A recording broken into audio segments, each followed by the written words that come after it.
ఒక అధికార పార్టీకి సంబంధించిన ఒక రౌడీ ఒక బీసీ బిడ్డను, రామకృష్ణ అనే బీసీ బిడ్డను రాత్రిపూట వెంబడించి ఇంటికొచ్చి ఇంటి మీద దాడి చేసి విచక్షణ రహితంగా మారణాయుధాలతో దాడి చేసి ప్రాణాపాయ స్థితిలోకి వెళ్లేంత వరకు దాడి చేసి భయభ్రాంతులకు గురి చేసి ఈ సంఘటనకు పాల్పడితే దీని మీద చర్యలు తీసుకోవాల్సిన పోలీస్ వ్యవస్థ పైన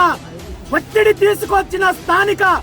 అధికార పార్టీ ప్రజాప్రతినిధులు, నాయకులు గత నెల రోజుల కాలం నుండి ఎవరైతే నిందితుడున్నారో నిందితుడి పైన చర్య తీసుకుపోగా నిందితుడికి సంబంధించి జరిగిన సంఘటనకు సంబంధించి సరైన సెక్షన్లతో కేసు రిజిస్టర్ చెయ్యకపోగా నిందితుడు యథేచ్ఛగా మళ్లీ రోడ్ల మీదకొచ్చి కత్తులు తిప్పుతూ